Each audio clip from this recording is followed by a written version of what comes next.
Are you helping or are you just giving advice? So resist the urge to just immediately answer all the questions directly. I know that everyone has, this urge to be able to kind of speak out exactly, the answer to a certain question because you want to prove that you know this stuff and you want to prove that you know this stuff to our new RAs, and that's okay. There is a time to give, to be helpful, and to share that, and then there's a time when to kind of sit back and let that particular new RA kind of learn for themselves. So help them to think through what they've learned and what their gut is telling them before you immediately provide an answer. And what am I doing by that? Well, a lot of our returners, a lot of you all will be getting questions around policy and and duty, and especially duty because, you know, especially in the beginning of training, all of our new RAs, as you remember, won't have a lot of duty protocol experience yet, and they know that behind closed doors is coming, and they're going to want all the knowledge. And that's okay to kind of talk through some of those steps and procedures before that, but also just give them a chance to kind of think it through based on what training has already taught them. Um, and in the end, everyone is hired for a reason, as we know. So how can you let our new RAs be confident in themselves? And really, that takes them being able to practice on their own or come up with their own conclusions to things based on, you know uh, little bits of advice that you've given them. All right, so let's talk about what helping actually is. So as you do the work of a returning RA, it's important to understand that helping is more about the other person, right, than it is about you as the RA. And this ties into our Vincentian mission, I believe, don't you? That it's not really just about helping others to boost, your own feelings and opinions about yourself, but to do it really to help lift others up. So it's really less about the power or prestige of that person and more about sincerity, and sensitivity with the people you're helping. So when you're with new RAs, make sure that when you are helping, it's coming from a good place and not from a place of how can I just get across as much knowledge as possible, because that can be really overwhelming. You can also help in small ways. You can help in one-on-one conversations. They don't always have to be in front of a staff. You can pull someone aside or leave a note or send a text message. And there are ways to be inspiring to a group of people or helpful to a group of people, especially on a large new team, without gloating about your successes or experiences in the past, which can turn people off. So just being aware of when you're just giving advice to give advice and when you're actually helping because it's needed. Finally, the final part of this presentation, we're going to jump into the 5 practices of exemplary leadership, as I mentioned before, from the Leadership Challenge. So the authors came up with 5 specific ways, to, you know, basically practice an exemplary form of leadership, and that is modeling the way, inspiring a shared vision, challenging the process, enabling others to act, and then, of course, encouraging the heart. So let's jump right into this.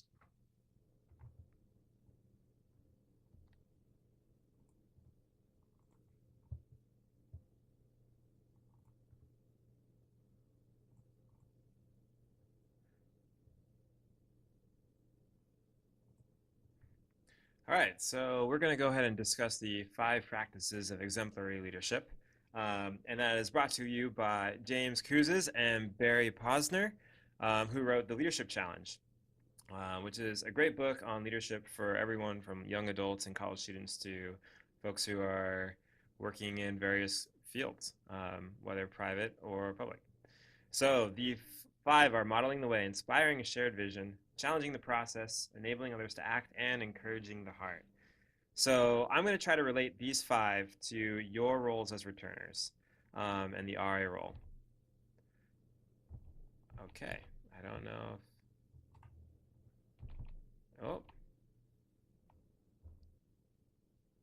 all right. So modeling the way. So returning RAs, modeling the way really means knowing your own personal values and work ethic and goals. It's important for you to know what these things are for you. So during your first year as an RA, you may have done some of the initial work in beginning to find your own voice on a team. However, as a returner, you're tasked with really knowing where you stand and how you approach this work. It also means asserting your values and beliefs to the group in a way that really shows you mean what you say. You have to put your money where your mouth is now. So you're not going to gain any respect from your staff by claiming to value collaboration and punctuality if you then go, turn around and do a poor job of working with your fellow RAs on Rely programs, or you're consistently arriving late to events. You have to show up. You definitely have to show up now. So modeling the way really means that you didn't have let's say maybe you didn't have the best experience on your last staff. Well, modeling the way means that you take it upon yourself now to show your new team what a strong staff looks like and model it with your behavior. So during the fall training, when each staff begins to discuss their shared experiences of the team, this is your charge, and it's to begin modeling the way for your team.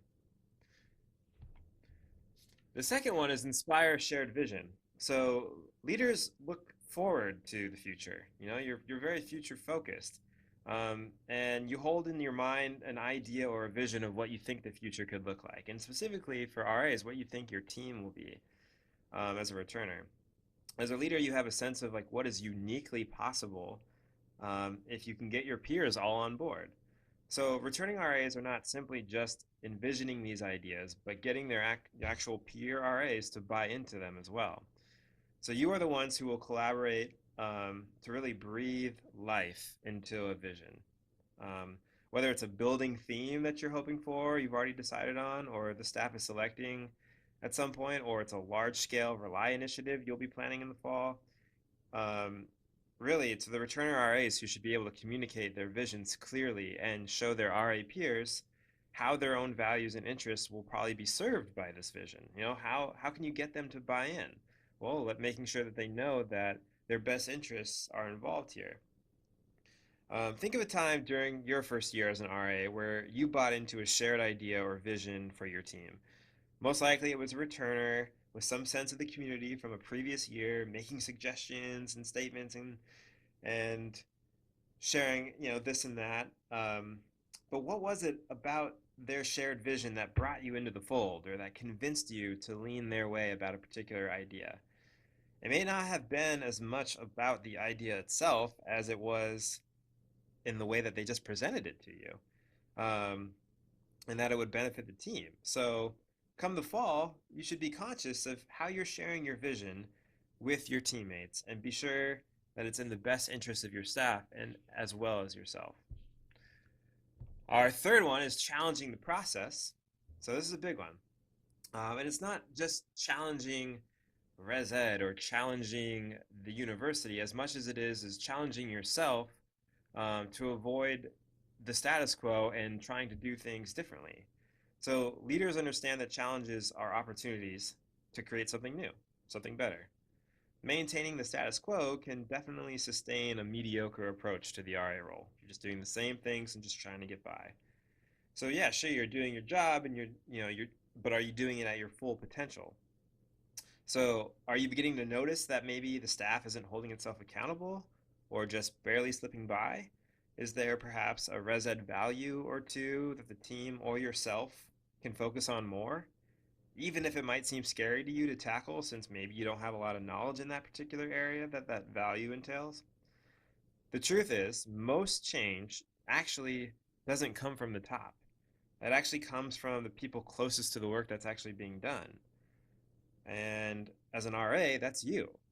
Uh, as a leader on your staff, you're actually in a unique position not only to see where the changes might be necessary because you still are in the RA role, but also to find ways to make small incremental changes happen based on your leadership on the team and your rapport with your supervisor. Maybe you propose a professional development topic for your next staff meeting, or you chat with your supervisor about possibly changing a building specific process like duty scheduling, maybe to better tailor your team's needs. Maybe there's something your supervisor just isn't aware of that you have some influence and clout on your staff that you can bring forward. So as a returning RA, you should be willing to take small risks with how you approach your current work and try things that might help you and your team fulfill the vision of our department. And that vision, of course, is to create inclusive communities that promote dignity, inspire learning, and foster self-discovery. So finally, not finally, enabling others to act.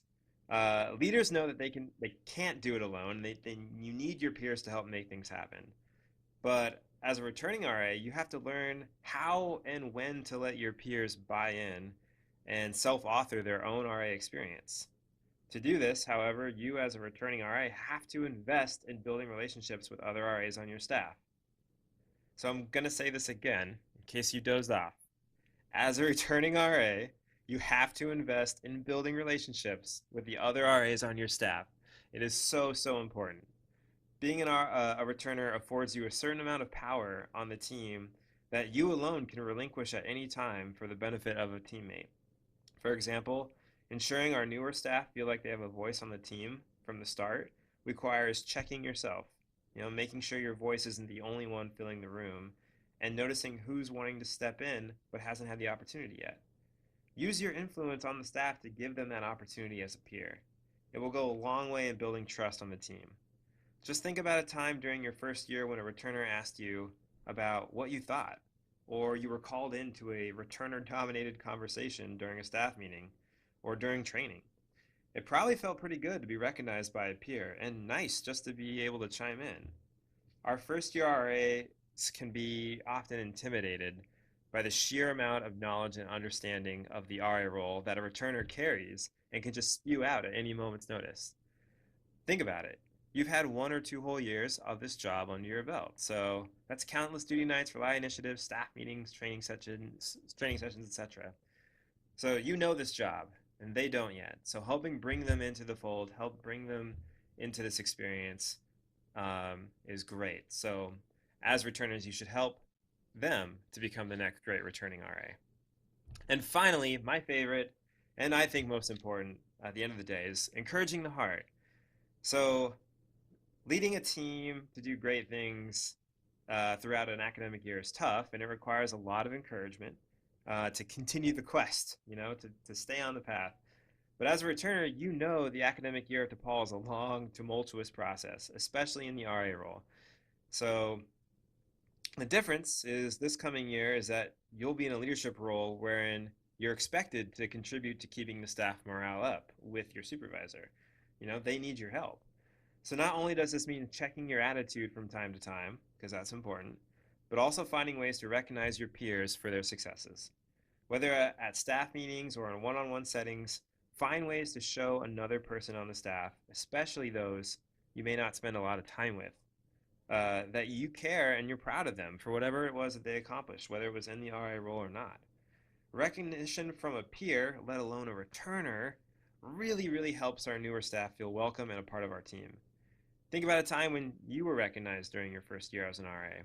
You probably appreciated the shout out, especially if it was from an upperclassman for whom you looked up to, particularly in this role. And it probably reinvigorated you a bit. Leaders spread love. That's what we do. We try to spread love as often as possible. The great leaders really do. And you're a leader on your staff, whether you want to be or not. So spread some love while you're here on your team. So those were the 5 exemplary leadership practices and how I think they relate to the RA role.